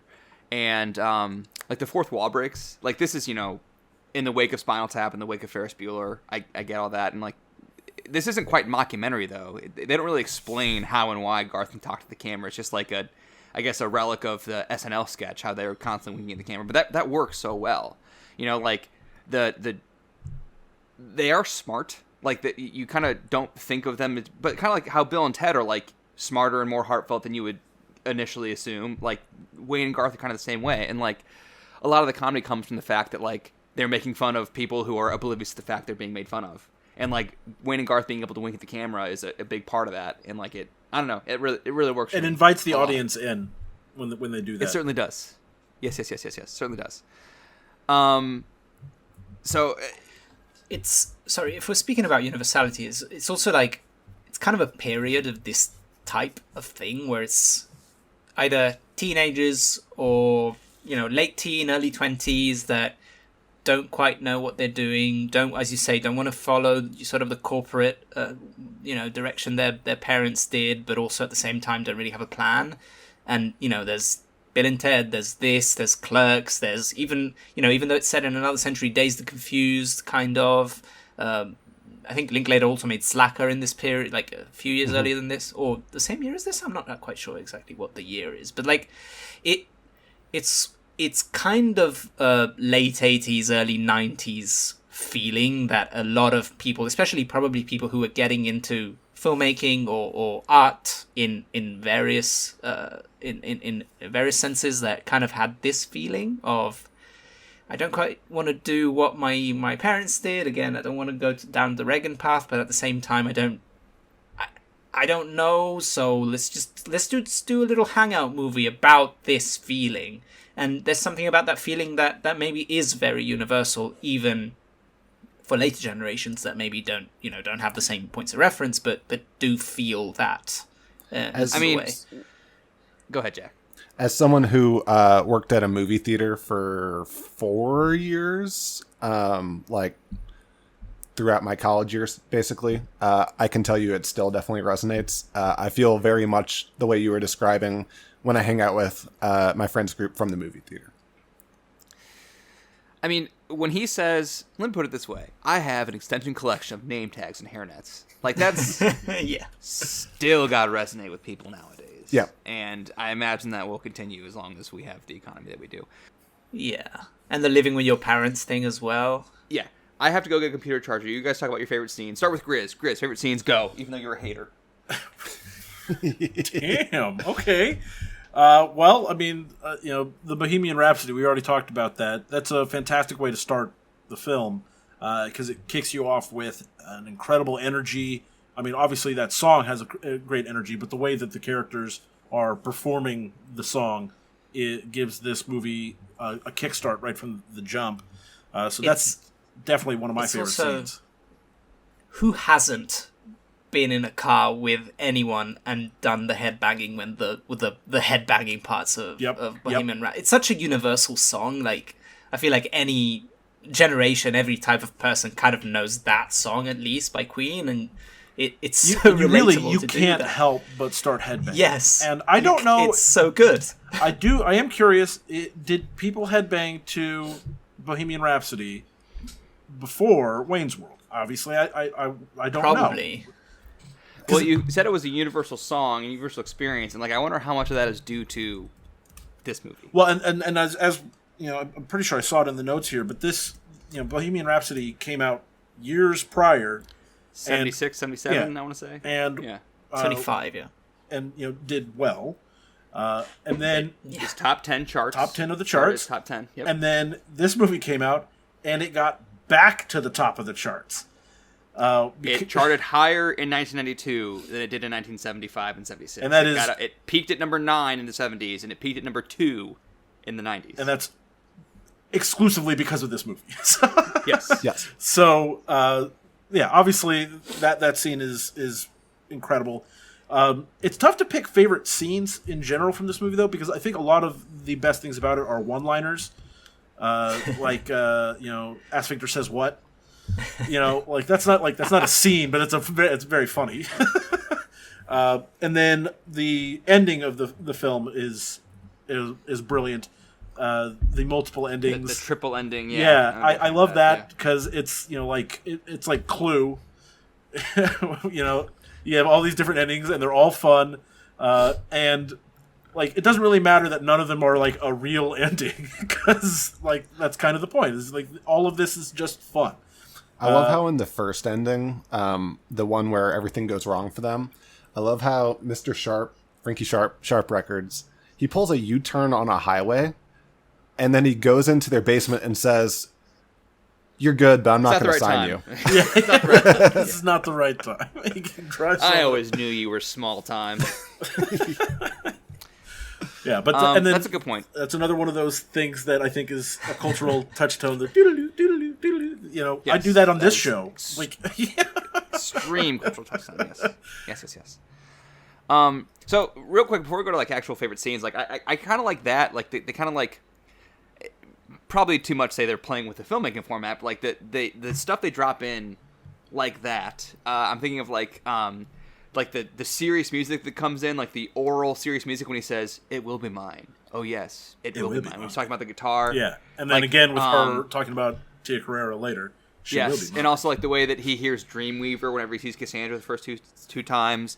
The way they do like the tractor beam camera effect with the Psycho music when he sees Stacy, and they reference like the Led Zeppelin's aforementioned notorious stinginess with licensing their music by having him not play Stairway to Heaven. No Stairway Stairway to Heaven. The No Stairway to Heaven sign. That one just got... I had to pause the movie because it just got me. It was so good.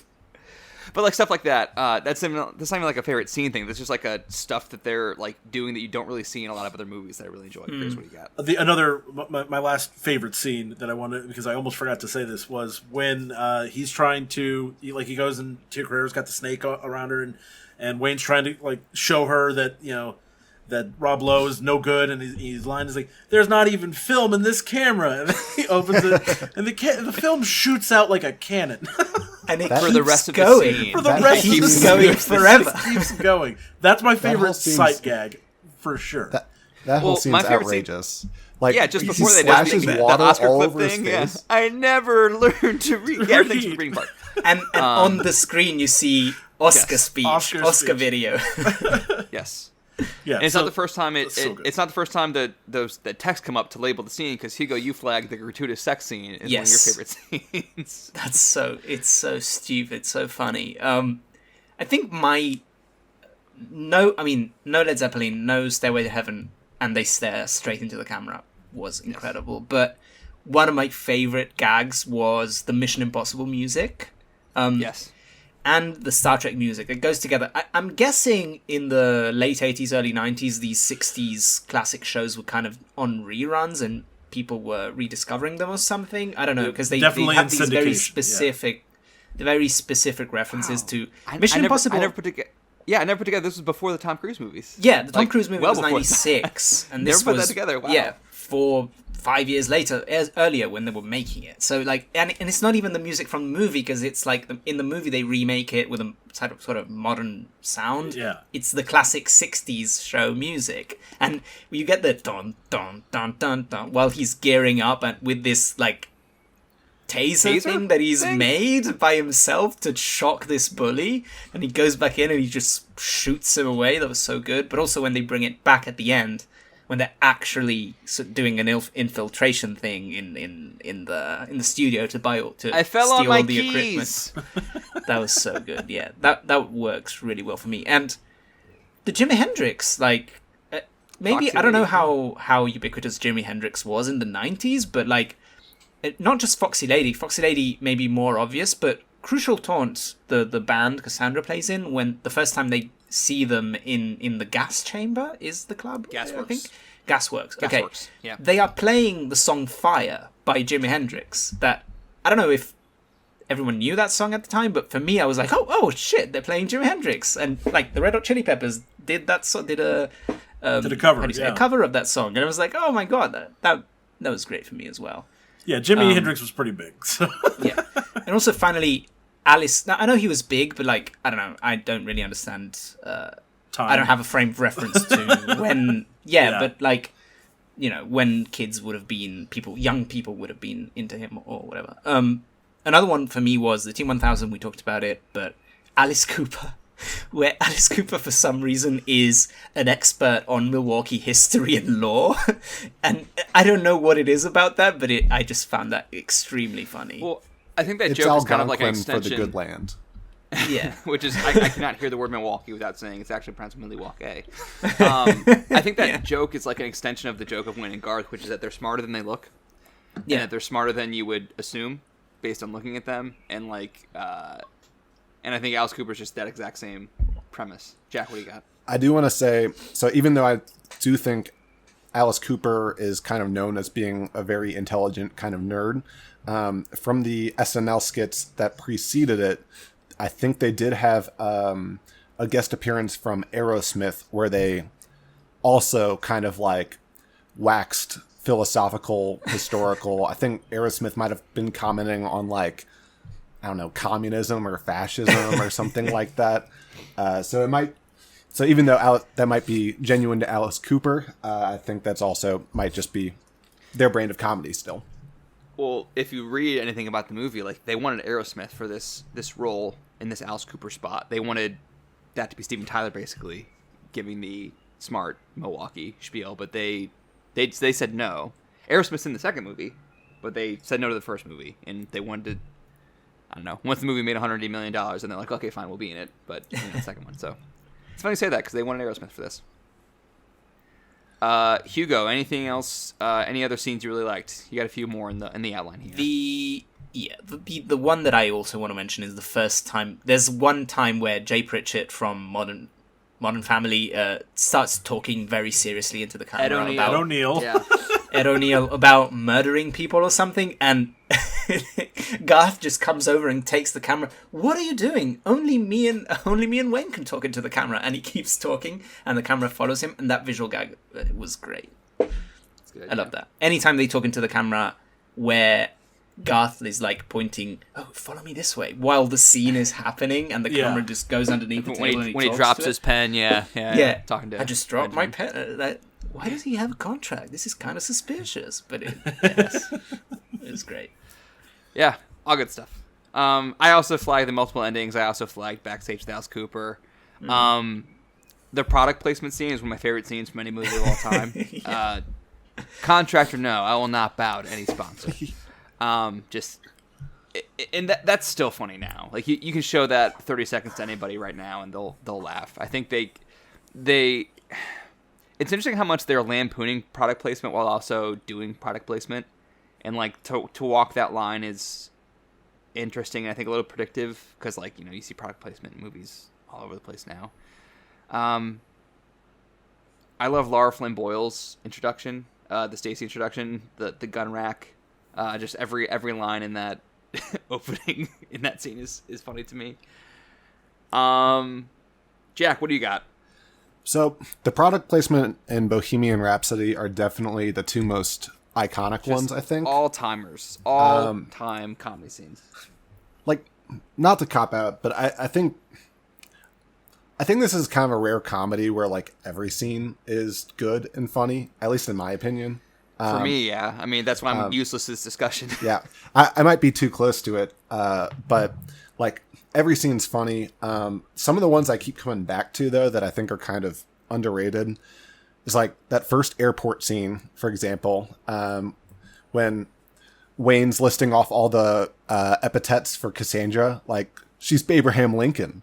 Right. Okay, and then Garth asking Wayne, did you ever find Bugs Bunny attractive when he would dress up as a girl and play a girl bunny? No. Did you know? I was just asking. Me neither. I was just asking. Yeah. And then I also really like the first dinner with Benjamin, where that Hugo you were just kind of describing there, where Benjamin shows up and starts lying to them to try and get them to sign a contract. And Garth goes under the table and does like this really, really long story about a Twilight Zone episode about someone cutting off a tongue after they sign a contract. And then they put it in a jar and it grows and it pulsates and gives birth to baby tongues. And meanwhile, I like how his reference to his point of reference for contracts, which is a very common thing in the adult world, is just a Twilight Zone episode about a guy getting a tongue cut off. Yeah. That's funny to me. And meanwhile, above the table, Wayne's just like reading the contract and just being like, yes, I like what you've done here. I like what you've done here. I'm a little confused on, I see. And then immediately afterwards, they start dancing, singing, "We got $5,000," which I think is hilarious because it's also iconic. Yes, it's not like they got paid $1 million or something, you know. I mean, it's a big deal when you're living in your parents' basement and suddenly you're getting paid to do what you really like doing. Yeah.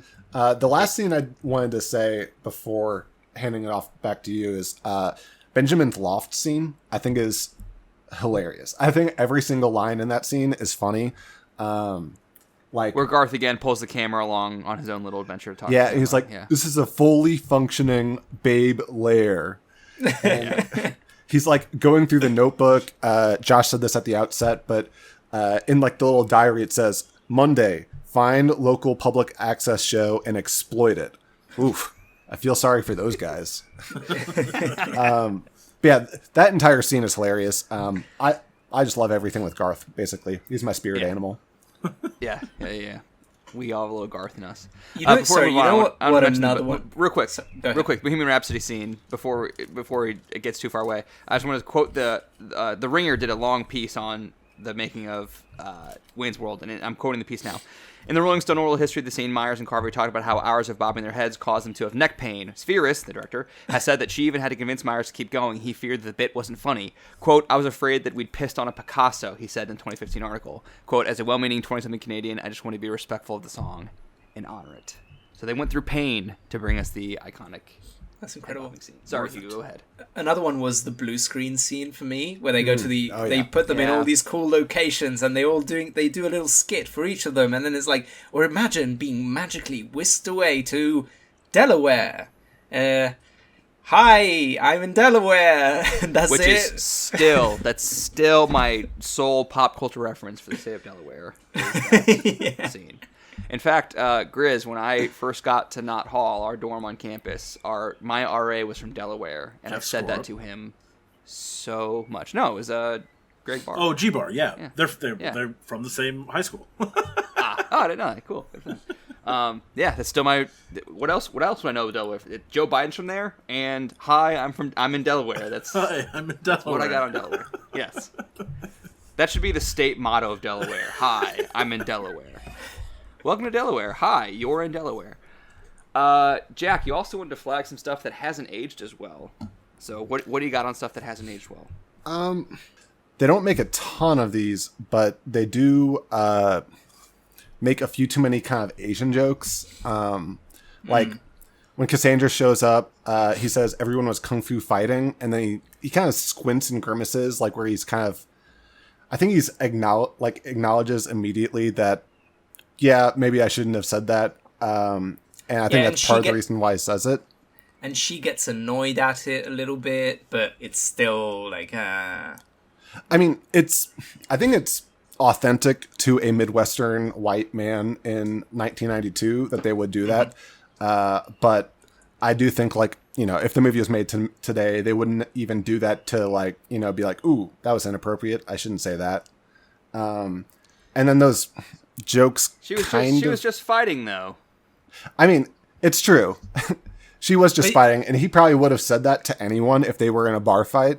right. But also kind of the fact that the one Asian character in the movie also knows kung fu is kind of like, okay, whatever. It's the 90s, you know? right.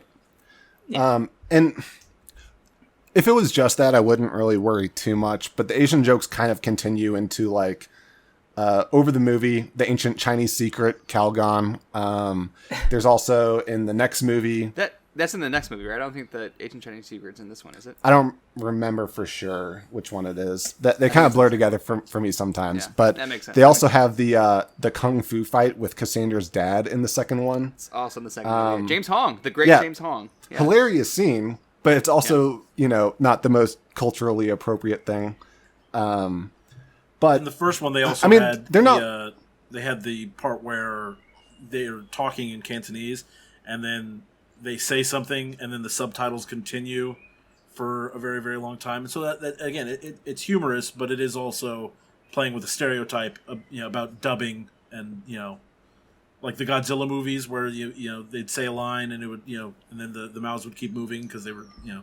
Yeah, it was playing with that sort of thing. So again, that's another example. Funny. Again, it's humorous. I can see the humor in it, but I can see how people would say that it maybe hasn't aged well. Yeah, I mean, I don't think any of these things are, like, full on cancelable. I mean, maybe I'm problematic. I'm not really hearing any much issue with what you've said so far. But maybe I need to examine my own heart. I agree that it's kind of like, it's one of those things where you see it like, okay, it was the early 90s, whatever, but it's not terrible. It's not, like, mean-spirited or anything like that. Exactly, yeah. Because, like, he's the one who's silly for making that joke, at least in the context of the movie, you know? Yeah, and the other thing I would say is I think all the female characters in this movie are funny, but they definitely don't really characterize them very well, and they're very like hypersexualized. So, like, I think if they were to, like, make this movie today, they would probably lean less into that. I mean, like, Stacy, who I think is, like, fucking hilarious in every single scene. Like, she is incredible. But, like, they refer to her as a psycho host beast mental. Like even if it's delivered in a funny way, that's not really something you would hear in a comedy today, And Cassandra's kind of like, she's strong and independent, and they give her a career, but they also make her career dependent on these other men, and they kind of make her an object of affection. Yes. It also does the kind of the trope of the very extremely beautiful woman going for the stupid nerdy guy the basement dweller in some way, which is like, it's not terrible in it's just kind of a stereotype that they do in movies, which is why it becomes a little okay. But I don't think like some of these stuff. These things. He learns her language. He learns that her is language. True. That's when she starts to hang out with him. Is when he puts in a large amount of effort. So I just want to be clear on that part. That is some doof in a basement that came up to her and she fell for him instantly. No, he was charming. He made her laugh. Yeah.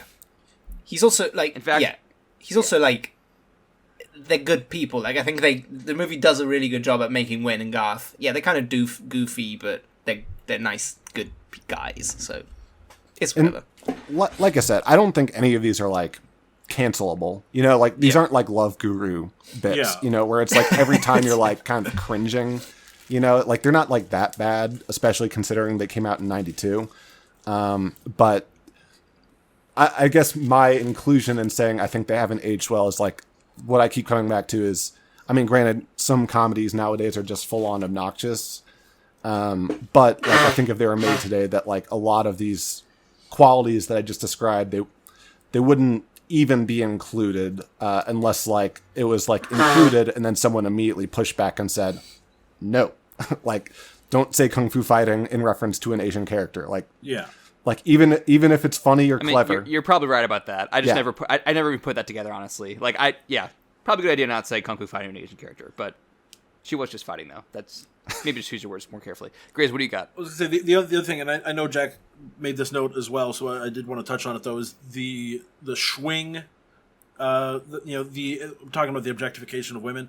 It's not like it's not a super prevalent thing in the movie, but it does, come up, and especially in the schwing, that was from the sketches that happened pretty regularly in the SNL sketches. So again, so that's another thing that probably would be handled differently or done a little differently today. But again, it's nothing that is so bad that this movie needs people need to stop watching this or you can't be a fan of this anymore. But it is one of those things. It's like, okay, yeah, that hasn't aged perfectly. Yeah, the other thing I had for not aging well is, like, as Grizz alluded earlier, some of the references, like the Grey Poupon thing is a reference to a commercial that I've barely seen. I think I may have seen that commercial once or twice, but I mostly know that reference. I saw the commercial and I was like, hey, it's from the Wayne's World thing. Like, I only knew it because of this movie. But, like, no one knows the Grey Poupon commercial anymore. No one under the age of 35, probably. And there's like, a handful of references like that.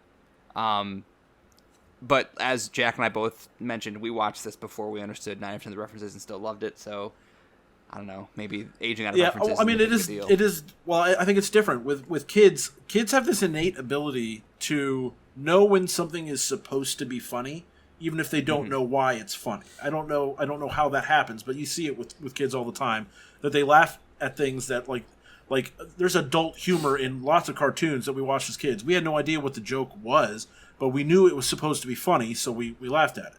So there may be some of that with you guys having watched this movie when you're so young that, like, yeah, you didn't get it, but you know it's a joke, and you laughed at the other jokes you did get, so this one's probably funny too.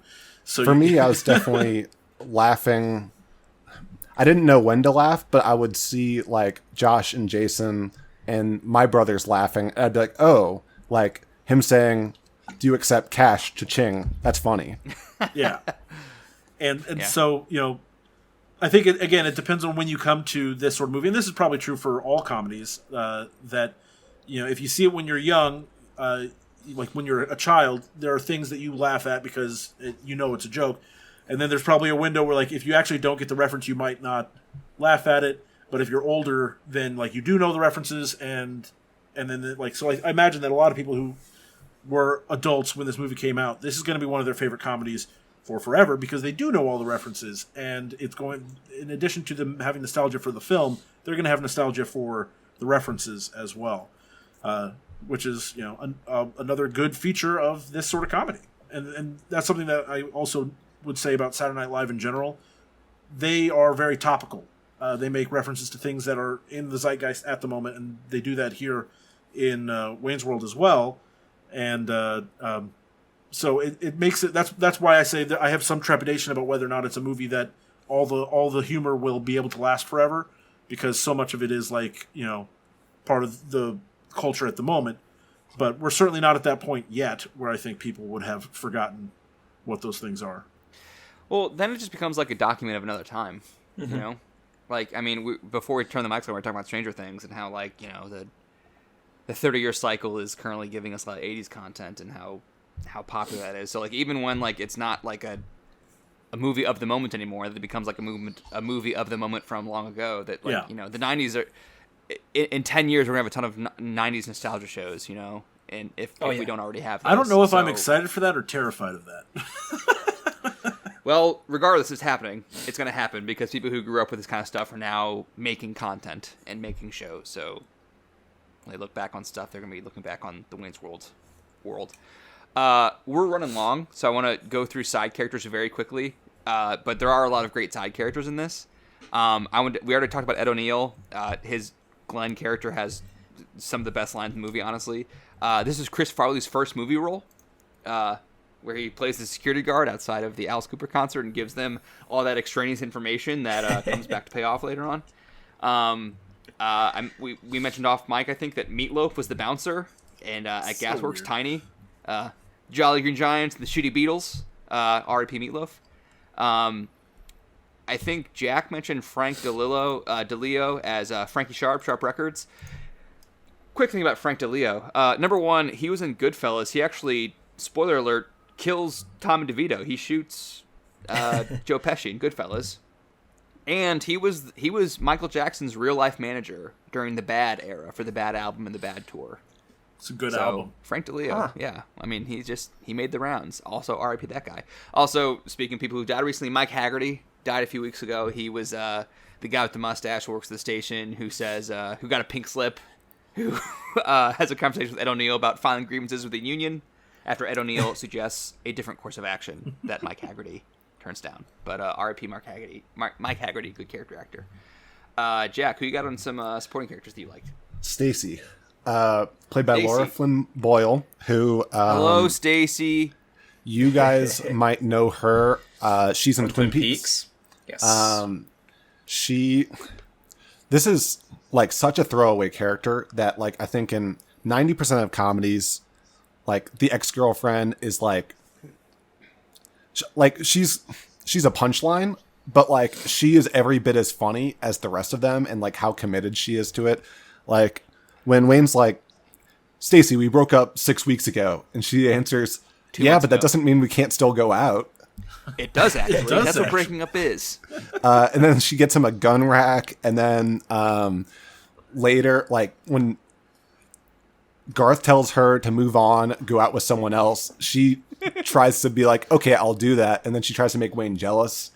And then later, when they're playing hockey in the street, and she bikes straight into a car while trying to get their attention. I've seen this movie 2 and she's million okay. times, and I laugh my ass off every single time I see that.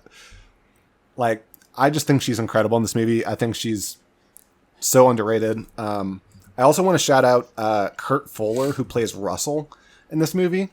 I could have swore on my life that I had seen him in other comedies or something. Scrolling through his filmography, I couldn't really find anything. Anger Management. He is Adam Sandler's boss in Anger Management, which is a role I really like him in. I like that movie. Yeah. But I think he's so funny in this. The first time he goes out with the guys after they sign the contract, he's like, hey, party, right, guys? Great party, guys. Yeah, and he's just trying to fit in with them. His turn at the end where he's trying to threaten them with a flashlight. And, I'm supposed to stop you. Yeah. And at the mega happy ending too, where he learns that two grown men can have platonic love for each other. Yes. Yeah. He's so good in this movie. I love you, man.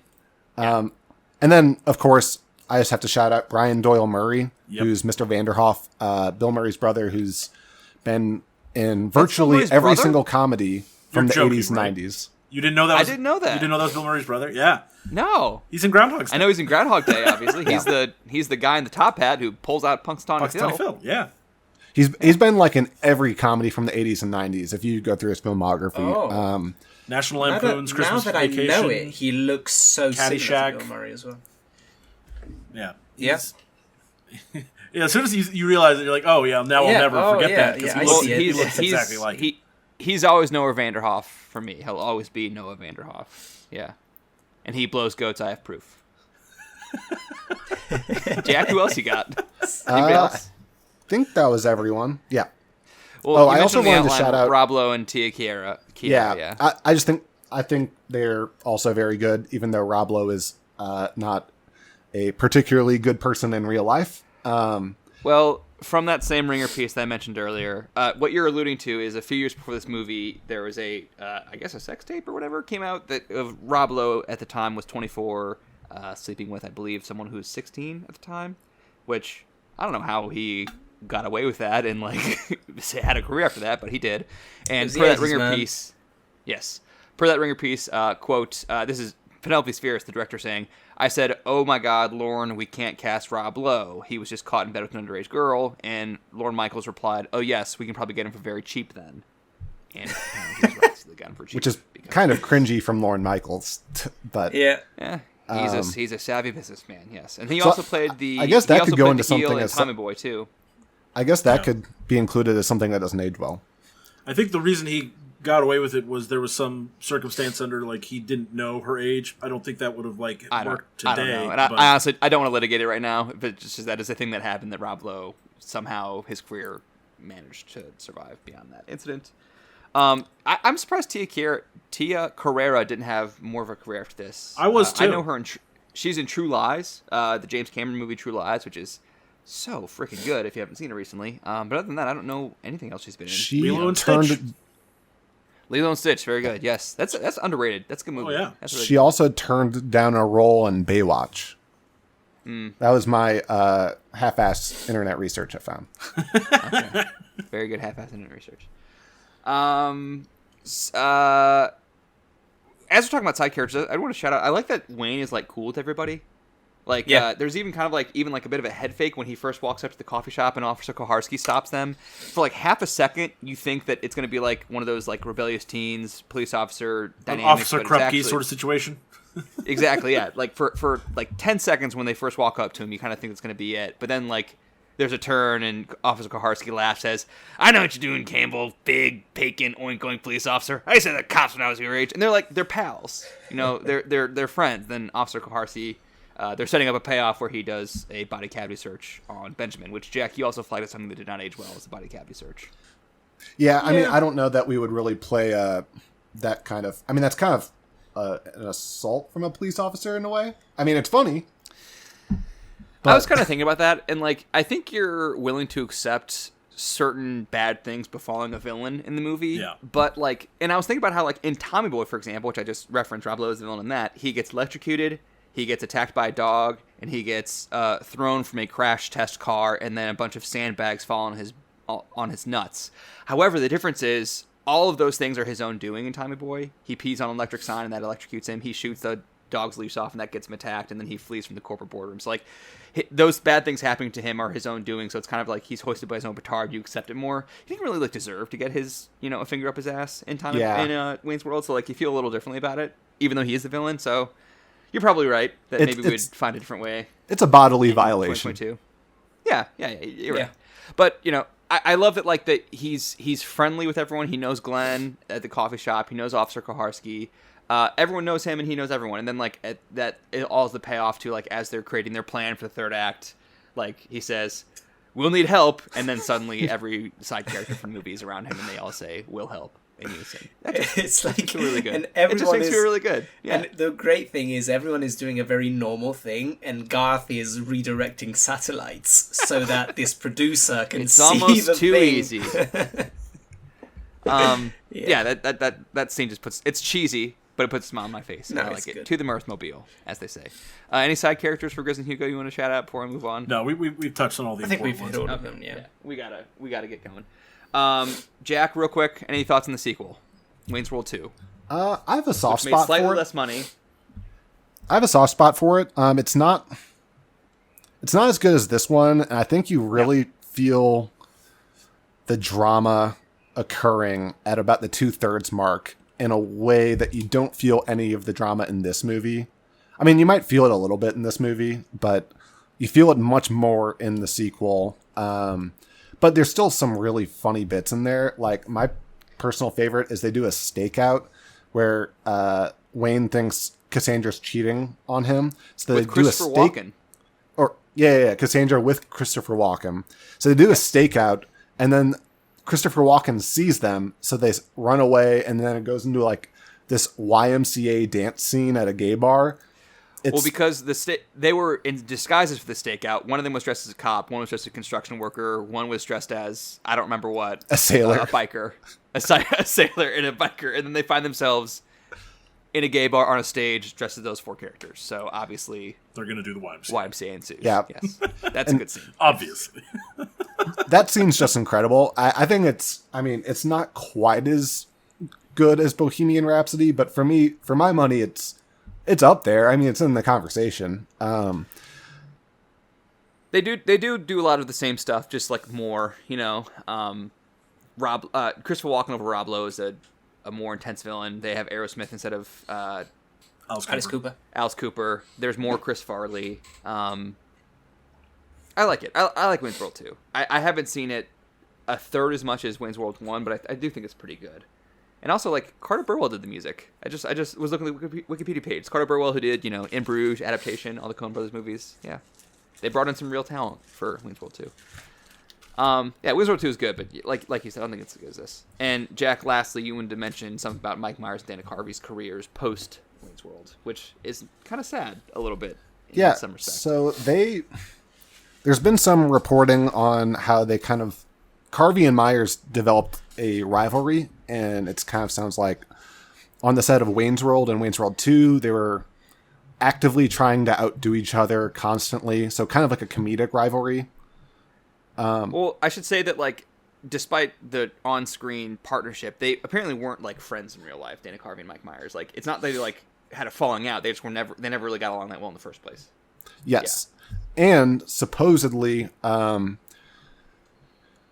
Mike Myers stole Dana Carvey's Lorne Michaels impression and turned that into the character of Dr. Evil. That's not really supposedly anymore. I think that's pretty well confirmed. I think you can hear it. Like, you can just hear that immediately. which, Jack, you listen to Ringer podcast. I don't know if you listened to the Rewatchables on Austin Powers recently, but, like, Bill Simmons made the point, why not just hire Dana Carvey to play Dr. Evil at that point? Like, he's not like he's doing much else in 1997. Or Dana Carvey, so... Yeah. Probably just because Mike Myers wanted to be the star in every aspect of the movie, I guess. But in every frame of that movie, yeah. So after they split, Dana Carvey, his career just didn't really materialize after. And instead of kind of rattling off everything for you guys, I would just encourage you to watch the Too Funny to Fail documentary on Hulu. It does a really good job of capturing everything that happened. He was at one point supposed to be like a talk show host, I think taking over for one of Letterman's shows. I think so, yeah. That didn't materialize. He had the Dana Carvey show, which was widely considered to be like one of the biggest failures ever. Pretty all-star cast in that. And yeah, I mean, Steve Carell was in it. Did not come together. Yeah. Stephen Colbert was on it as well. And, and Louis C.K. was a writer for it, I think, too. Yeah, it just... It's in the documentary, but like you can see like everything that could go wrong for that show went wrong for that show. For sure. And he also had health issues. Basically, he had a surgery that went wrong, and I think after that, and after his other failures, like with Master of Disguise, he kind of just was like, you know what? I think I'm just going to retire and spend more time with my family, which good for him. We kind of talked about Mike Myers at the outset, but he had a ton of success from the Austin Powers movies to the Shreks. And then it all just came to a screeching halt with The Love Guru. But I would like to soft pitch Wayne's World 3. I'd love to hear it. I think the only way anyone could ever come back from The Love Guru is to do Wayne's World 3 in Wet Hot American Summer style, where they are now like 50, 60-year-old men, but we still set the movie in like 2000. So they're like way too old, and they just lean into it very heavily. I have no idea what the plot would be. You're referencing Wet Hot American Summer had a 10-episode series on Netflix like 15 years after the movie came out, and they didn't acknowledge the age up of any of the characters, right? Correct. Okay. And that show is great, and Wet Hot American Summer is great. Future, remember the film to remember. Just calling it now. I'm going to make us watch that. Wayne. I love that movie. So no plot pitch, Jack. Just the have them be old with no acknowledgement that they're old. Yeah, I mean, I don't really have a plot pitch. It could be anything. Maybe SNL actually sees their public access show and greenlights it, or something like just that. Make it even comedy. make it even more meta and self-aware. Yeah, go very, very inside comedy. I think that would work. On the topic of Grizz? Mike Myers' career, he does have a new show on Netflix called The Pentaverate. I haven't started watching it yet, but again, he is playing basically every character. So, so if you're into Mike Myers playing all the characters he can possibly play, then check that out. Well, we're running a little long. Any final thoughts on Wayne's World from anybody? I will Good go. movie. I'll go first, Okay. and then you guys can say really nice things afterwards. It's a funny movie, and I will say that unequivocally. It is a funny movie, but I think that it's a series of one-liners and references that are funny. The actual plot of the movie is very weak, and that is why I think that this one doesn't hold up for me quite as well as a movie like My Cousin Vinny, which I think is very funny, but also has a very good plot all the way through. That's my shtick on Wayne's World.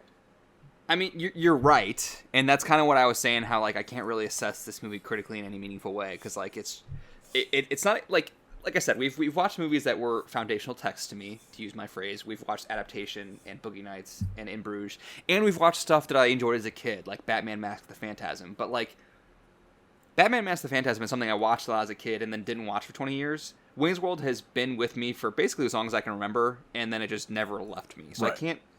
I can't separate myself from anything in this movie. So I apologize for not being able to speak about the merits of the story and that kind of stuff, but I can't. I'm too close to the material. Hugo, any final thoughts? No, I had a great time. I agree the story isn't like anything to write home about, but you give me a simple story about sticking it to evil Corporate corporations, America. and I'm like, that's good enough for me. Also, it's funny all the way through, in a way that we've done comedies before, and I've spoken about this. Like, not always American comedies work for me. We've happened to pick very good ones, but like sometimes it's very much point the camera at the actors just riffing, and that usually doesn't completely work for me. But this did, and I had a great, lovely time the whole way through. So I can't fault it for other things, I guess. Jack? I just think it's so funny. Yeah. I quote this movie probably more than anything else. Yeah, I don't really know what else I could add other than like what we've already talked about. I just, I think it resonates so much, kind of like we've talked about, as like that Midwestern movie, very slackery. I feel very seen by this movie in a way, even though that it doesn't feel like this movie's trying to artistically say or do anything really other than, just be a funny extended SNL sketch. But I do think it just, even though it might not like have exceptional ambitions, I do think it is still extremely resonant for all the reasons we've described. Yeah, I wanted to say this in the resonance section. I forgot to, and I don't want to overstate anything, but like, how much, if at all, does this like kind of predict like YouTubers and influencers and TikTok and Instagram, where it's like, you know, people make a career out of just like talking about something they like talking about in their basement, and, you know, from humble origins into a big audience, you know? Yeah, I mean, that's honestly, it's exactly what we want from our podcast. You know, it is. It's exactly what we want. We love talking about movies. We love talking about movies, and I think we have good conversations about it. And a lot of people who listen have told us that we have good conversations about it. And so Frank Sharp, if you're listening, we are at RTF_pod on Twitter. Find us and put us on a bigger platform. Yeah, or, you know, just, you know, tell your friends about us. And I think it's a good segue to rank the movie. Let's do it. So Hugo, where are you putting Wayne's World on your individual 52 movie list? I said at the start that it was going to be funny, and I think it's very funny. I have it at number 26 on my list. 20. Right above Citizen Kane and right below Brick, the Ryan Johnson movie. So that's great. So my list goes 28 Sound of Metal, 27 Citizen Kane, 26 Wayne's World, 25 Brick, 24 Chinatown, which is hilarious to me. But yeah. Grizz, so smack down the middle of the list. So, I have it at number 42 on my list. 42. So mine goes Brick at 40, On Her Majesty's Secret Service at 41, Wayne's World at 42, and then above Network at 43. Is it better or worse than Citizen Kane, though? It is worse than Citizen Kane for me. Bummer. Damn. Sorry, you guys have to vamp a little bit while I do some spreadsheet stuff. What's funny is That's I okay. also put it just above Network. However, I had Network at number 8, which means Wayne's World is number 8 for me. So I guess we'll all put it right above Network. Well, so we agree. Wayne's World is better than Network. I have it lower than Network. You put it above Network, Grizz? I did, yes. Is that right? Yep. Okay. 47. When I was first looking at where I was going to put it on my list, I was going to have it a little bit lower, and then I started thinking about it. I was like, no, if I did the rewatch test, which of these would I, if you ask me which one do I want to watch again right now, I would definitely choose Wayne's World over a significant portion of the movies. So I was like, okay, yeah, let's bump it up a little bit. Yeah, do you guys post the rankings? Do you guys post your rankings online anywhere? Yes. Go ahead, Hugo. I just recently made the official Film to Remember ranked list. You can find it on the RTF_pod Twitter account. It's the pin tweet, and it takes you to letterboxd. Yes, where it takes you to my letterboxd, because I tried making a separate account, but letterboxd is annoying with that because it doesn't. Your subscription doesn't go over. Yeah. It's annoying. Yeah, so I just did it on my account. Yes, so you can check out the group list there, but then also I have my individual list on my Letterboxd. I don't have a list anywhere. I have it private. Josh keeps it secret. Yeah. Yes, no one can know. I think my spreadsheet's not really working, but I think it's somewhere around 35-ish. Okay. As the average for our collective ranking. So I don't know. I'll do more math later. Whatever. Around 35. 35 or so. According to my current spreadsheet, which I think is off, it's just below Sugarland Express, Secret Life of Walter Mitty, just above Mank and Citizen Kane. That can't be right. I'll have to... Something's off here, but I'll figure it out later. Don't worry about it. Okay. Jack, thank you so much for joining us today. This was really fun, and thanks for suggesting such a great movie. Do you want to plug any your Twitter or anything like that? Where can people find you? You can find me on Letterboxd if you just type in Jack is fine. Yes. I'll do that right away. I'm going to do it right away. Yes. I'm the little dog on fire. Wait, what are Jack your is? Sorry, can you is tell there me the underscores? Is it all one word? Jack is fine. I think if you just type Jack is fine, I should pop up. There is spaces between spaces. That's what yeah. What's your top 4 on Letterboxd right now? I can tell you. I'm looking at it. I can tell you.